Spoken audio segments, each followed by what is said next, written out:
அண்மை செய்திகளை பார்த்து வருகிறோம். நேற்று தவேக தலைவர் விஜயிடம் சிபிஐ அதிகாரிகள் கரூர் விவகாரம் தொடர்பாக முதற்கட்ட விசாரணை நடத்தியிருந்தார்கள். அந்த விசாரணை நடந்து முடிந்து தவேக தலைவர் விஜய் சென்னைக்கு புறப்பட்டிருப்பதாக செய்திகளை பார்த்து வருகிறோம். நேற்றைய தினம் விசாரணையின் போது விஜயிடம் பல்வேறு கேள்விகளை சிபிஐ அதிகாரிகள் எழுப்பியிருந்தார்கள். அந்த விசாரணை முடிந்த பிறகாக அது தொடர்பான விஜய் அளித்த தகவல்களை பெற்றுக்கொண்டு அது தொடர்பான அந்த பிரிண்ட் எடுத்து அவரிடம் கையொப்பமும் வாங்கப்பட்டது.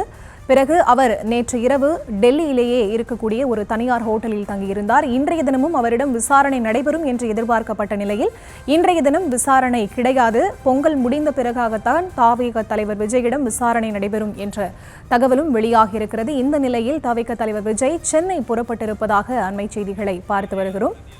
விவரங்களுக்கு இணைகிறார் எமது செய்தியாளர் மதியழகன். அவரிடம் பேசலாம். வணக்கம் மதியழகன், விவரங்கள்.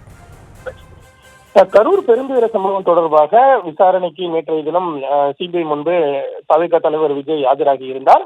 அவர் இன்றைய தினமும் விசாரணைக்கு வருமாறு தெரிவிக்கப்பட்ட நிலையில் பொங்கல் பண்டிகையை முன்னிட்டு இன்றைய தினம் விசாரணைக்கு ஆஜராவதிலிருந்து விலக்கு அளிக்குமாறு அவர் கேட்டுக்கொண்டார். இதனை சிபிஐ அதிகாரிகளும் ஏற்றுக்கொண்டனர். இதனைத் தொடர்ந்து இரண்டாவது கட்டமாக விஜயிடம் பொங்கல் பண்டிகைக்கு பிறகு விசாரணையானது நடத்தப்பட இருக்கிறது.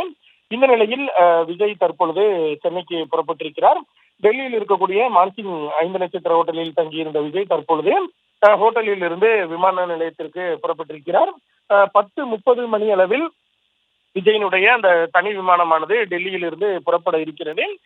விஜயுடன் வந்த தவேக நிர்வாகிகள் ஆதவ அர்ஜுனா, சிடிஆர் நிர்மல்குமார் உள்ளிட்டோரும் விஜயுடனேயே சென்னைக்கு பயணிக்க இருக்கின்றனர். அதற்காக தற்பொழுது ஹோட்டலில் இருந்து விஜய் விமான நிலையம் நோக்கி சென்று கொண்டிருக்கிறார். 10:30 மணிக்கு அவரது விமானம் புறப்பட இருக்கிறது. 12:30 மணி அளவில் விஜயனுடைய விமானம் சென்னையில் தரையிறங்கும்.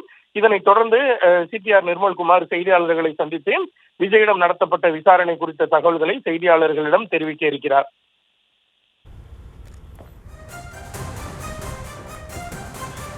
தற்போதைய விவரங்களுக்கு நன்றி மதியழகன்.